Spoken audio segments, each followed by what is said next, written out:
All right, diving in, we've got a really interesting one to unpack today. It's a pretty meaty course outline, actually.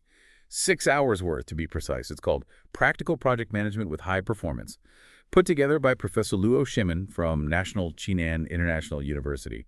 Looks at some serious insights into getting projects done, getting them done well. Yeah, it goes way beyond the typical intro stuff you see in a lot of project management courses. Professor Luo really gets into the nuts and bolts of how to achieve high performance, how to really nail those projects. And our aim in this deep dive is to pull out the most important points from those 6 hours. Give our listeners a clear, practical understanding of those principles without, well, overloading them. It's kind of like a condensed version of the whole course, just the good stuff. Love that. Essential knowledge distilled. So I guess a good place to start is by defining exactly what we mean by a project. I mean, we all use that word, but how does it differ from, say, just our regular everyday operations? Professor Luo starts by making a clear distinction between those two. Right, and it's an important one. See, projects, they're temporary. They've got a beginning and an end, and they're also unique. It's not about just doing the same thing over and over. It's about creating something new, something specific, whether it's a product, a service, or some kind of result. Like, think about launching a new product line or putting a new IT system in place. Those are projects. They have set objectives and they've got deadlines. And I imagine that often means pulling together teams and resources that don't usually work together, right? I mean, the outline specifically mentions cross-departmental collaboration being a key feature of projects. And like you said, there's that time constraint and limited resources, whether that's time, budget, or the people involved. It's not like those everyday operations that just keep ticking along. Exactly, and that's where operations are different. They're ongoing, they're repetitive. Think of a customer service team handling inquiries, or a factory producing the same thing day in, day out.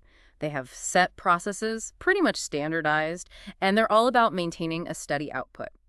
Operations keep the wheels turning, but it's projects that drive change and bring about something new. So if your day-to-day is maintaining a website, a project would be to redesign the entire site from scratch. New goal, clear deadline, a unique set of tasks. But why is it so important to manage these projects effectively? I mean, why not just, tackle them as they come along? Well, because as Professor Luo points out, good project management is how you increase efficiency. It's how you keep costs down, how you improve quality, and how you make sure you actually achieve what you set out to do. Without a solid framework, you're way more likely to waste resources, to miss those deadlines, to end up with something that doesn't really hit the mark. It's about bringing order to something that could easily become chaotic. Okay, that makes total sense. So we're talking about temporary, unique, goal-oriented endeavors. Now, how do we actually make them happen? How do we ensure success? The outline moves on to what Professor Luo calls the project lifecycle, and he summarizes it as IPMC. I'm guessing that's something we should remember. Absolutely, IPMC. It's a handy mnemonic to help us remember the 5 main stages every project goes through: initiation, planning, execution, monitoring, and closing. It's the roadmap from the first spark of an idea to that final mission accomplished moment. Okay, so let's take each of these stages one by one. Initiation, this is where we figure out the what and the why, right? The goals, the overall scope, whether it's even feasible to do this thing in the first place. And there's this mention of a project charter. What exactly is the purpose of that document? Yeah, initiation is all about defining the project, setting those high-level parameters. And the project charter, well, think of it like the project's constitution. If you don't have a strong one, you're setting yourself up for disagreements and potential chaos down the line. It officially authorizes the project, clearly states the objectives, the scope, how feasible it is, and crucially, it gives the project manager the authority to lead it. It's the foundation on which everything else is built. Got it. So with the charter in place, we move on to planning. I'm guessing this is where the real detail comes in, the how, and the outline mentions a bunch of different plans, project management plan, WBS. I have to admit, I don't know what a WBS is. Why is it so important? Planning is where you hammer out the blueprint, all the nitty-gritty. The project management plan is like the master document, the overarching guide. And within that, you have the work breakdown structure, the WBS. It breaks down all the work that needs to be done in a hierarchical way.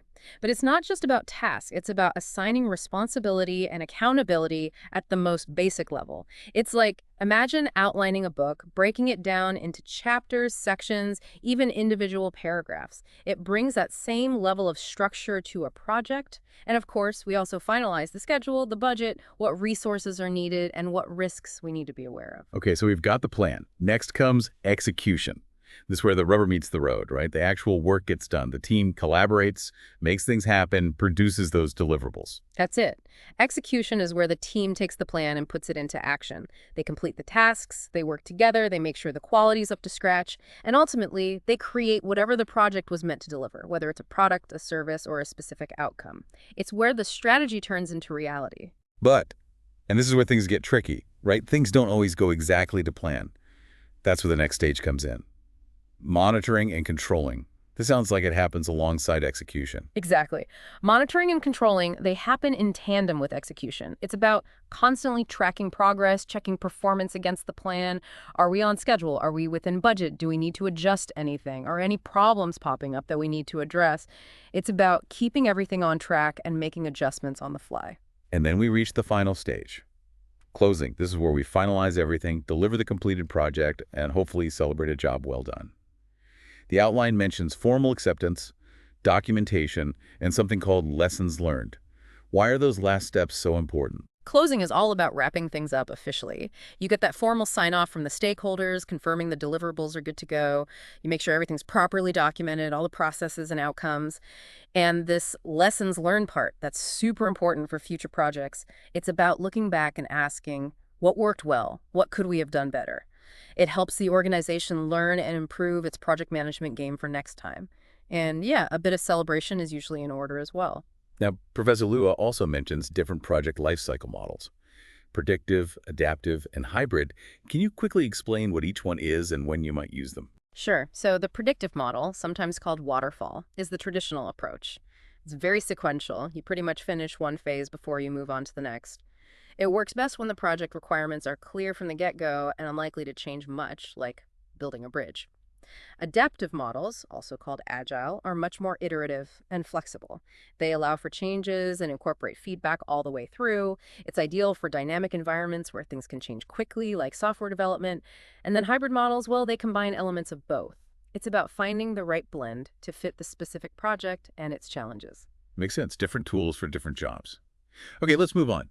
The outline then goes into what it calls the 4 cornerstones of project management.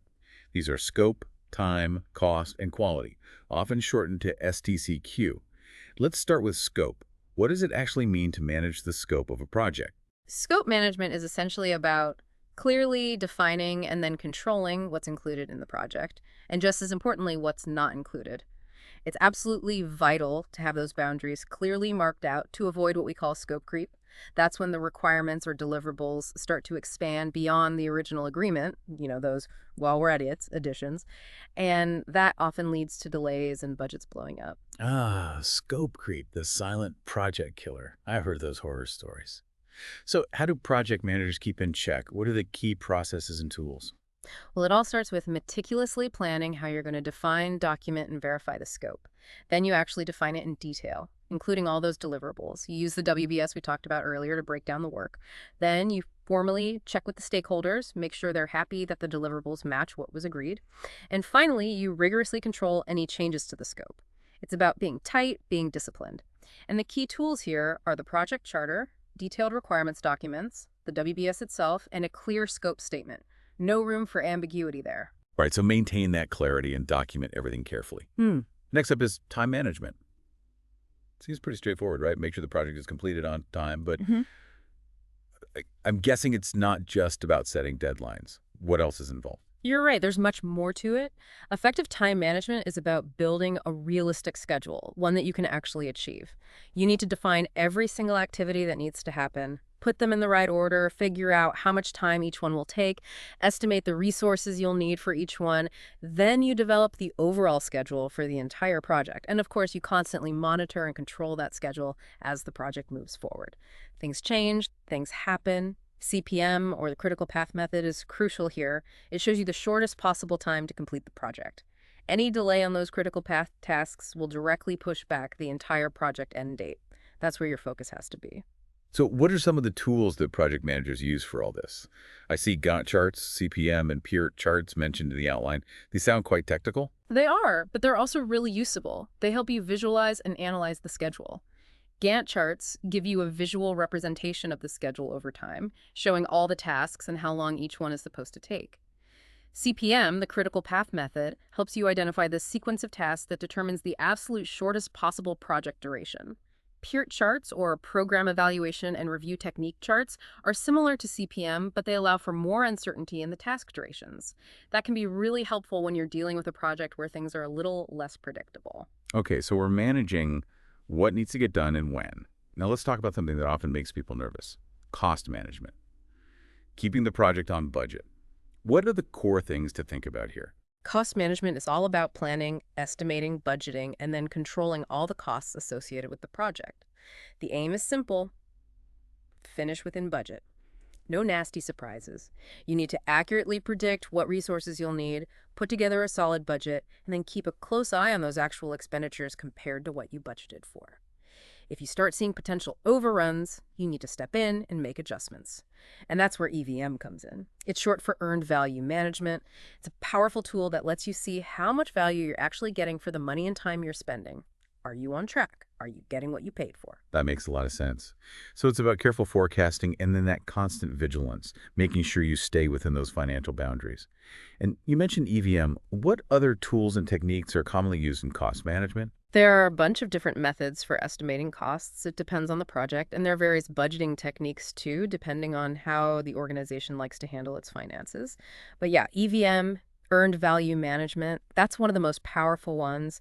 It brings together data from the scope, the schedule, and the cost, giving you a complete picture of how the project's performing. It's really helpful for spotting those potential overruns or even underruns early on. It's really interesting how these different aspects all tie together, how they impact each other. Okay, so we've covered scope, time, and cost. That leaves quality management, the final cornerstone. It sounds like this is about more than just the quality of the end product, right? It seems to encompass the whole project process. That's right. Quality management is about making sure everything is up to scratch, both the processes and the deliverables. It's about meeting the standards that everyone agreed on and making sure the stakeholders are happy with the end result. And it involves a few key things: planning for quality from the beginning, putting processes in place to make sure those standards are followed, and then monitoring and controlling the quality of the deliverables as they're created. It's a constant effort. So what are some of the things project managers actually do to ensure quality? I imagine there were inspections, maybe different methodologies. Absolutely. You need a framework. So you have quality policies and standards, inspections, audits, testing. Those are all vital to make sure those standards are being met throughout the project. And then there are quality improvement methodologies like Six Sigma and Lean. They can really help to continuously improve both the processes and the quality of the results. And I imagine these four cornerstones: scope, time, cost, and quality, they don't exist in isolation, do they? I mean, the outline emphasizes how interconnected they are. How do they typically influence each other in a project setting? Yeah, they're completely intertwined. Change one and it ripples through the others. For example, if you try to drastically shorten the project timeline, you might have to add more resources, which means higher costs, or you might have to reduce the scope, cut some things out. Or if you're aiming for really high quality, you might need more time for testing. And again, that could increase costs. It's a constant balancing act. You have to juggle these constraints, figure out the best way to achieve the best possible outcome. Right, it's about finding that sweet spot. Okay, we talked about the project lifecycle, those four cornerstones of management. Now the outline moves on to setting goals, and specifically using this SMART framework. I feel like we've all heard of SMART goals, but a refresher would be great. What does each letter stand for, and why is it so crucial for project success? Okay, so SMART stands for specific, measurable, achievable, relevant, and time-bound. Specific means that your goal should be crystal clear, no room for misinterpretation. Measurable means you can actually track progress and know when you've hit the target. Achievable, well, it means that the goal is realistic. You actually have a chance of reaching it with the resources and constraints you have. Relevant means the goal aligns with the overall project objectives and the organization's bigger picture. And time-bound, that's all about deadlines. Each goal needs a clear time frame for completion. So being specific keeps everyone focused. Measurable lets us track progress objectively. Achievable keeps morale up because people feel like they can actually succeed. Relevant makes sure we're not wasting time on things that don't matter. And being time-bound keeps everyone on track and helps with planning. What are some of the main benefits of setting goals this way, using this framework? Well, the benefits are huge. Specific goals make sure everyone's working towards the same clear outcome. Measurable goals allow you to see your progress, identify any potential problems early on, and make better decisions. Achievable goals keep the team motivated because they feel like they can actually win. Relevant goals ensure that the project's efforts are aligned with the overall strategy, making sure it's actually valuable to the organization. And time-bound goals, well, they help with planning and resource allocation.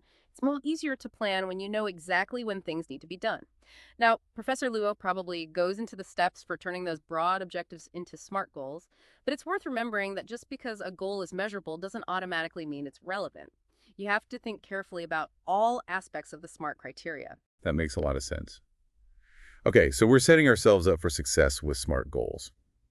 But even with the best planning in the world, things don't always go smoothly. The last section of this first part of the course outline deals with critical success factors, or CSFs, and common reasons why projects fail. Let's start with the positive. According to Professor Luo, what are the things that really contribute to a project succeeding? Professor Luo highlights a bunch of key factors. Things like having really clear goals and a well-defined scope from the beginning, making sure you have solid planning and management processes in place, having a team that works well together and communicates effectively, having enough resources and support from the organization, making sure you have good risk management and problem-solving capabilities, actively engaging with your stakeholders and managing their expectations. And last but definitely not least, strong leadership that can guide the team effectively. Okay, so that paints a picture of a well-run project, a team firing on all cylinders. Now, for the flip side, what are some of the most common reasons why projects run into trouble or even fail completely? Well, there are a few common pitfalls, and unfortunately they happen all the time. Things like unclear or constantly changing goals, scope creep, where the project just keeps expanding and expanding, delays that push the timeline back, costs that spiral out of control, communication breakdowns and conflicts within the team, not having enough resources or having them allocated in the wrong way, not properly identifying and responding to risks, and fundamentally just not having effective project management practices from start to finish. I remember this one project I worked on where there was this seemingly small request to add a new report, while we're at it kind of thing. Well, it ended up adding weeks to the timeline and blew the budget. Classic scope creep. It's interesting how those pitfalls are basically the opposite of the success factors, isn't it? It Yeah. really shows how important it is to actively focus on those positive elements from the get-go. And Professor Luo also mentions that the specific CSFs can vary depending on the industry and the type of project. Absolutely. Those general success factors are a great starting point, but what's most critical for a specific project can change.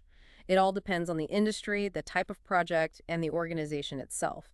In a highly regulated industry, like pharmaceuticals, for example, rigorous quality control and compliance are going to be far more important than in a small tech startup where speed to market might be the top priority. It's about understanding the context. This has been a really fascinating look at the first part of Professor Luo's course. We've covered a lot of ground. We talked about how to distinguish between projects and operations, how the project life cycle works, how to manage those four key elements: scope, time, cost, and quality. We touched on SMART goals and those critical success factors that can make or break a project. Absolutely. And going back to your initial goal, I think we've managed to give our listeners a really solid grasp of the core principles of high-performance project management as outlined in the course. It's a great foundation without getting bogged down in too much detail. So thinking about what we've discussed today, I want you to consider a project you've been involved in, whether at work or in your personal life. How well were those key elements managed? What impact did that have on the outcome? And maybe even more importantly, what's one thing you learned today that you can apply to your next project, your next big endeavor? Something to ponder as you navigate that world of projects.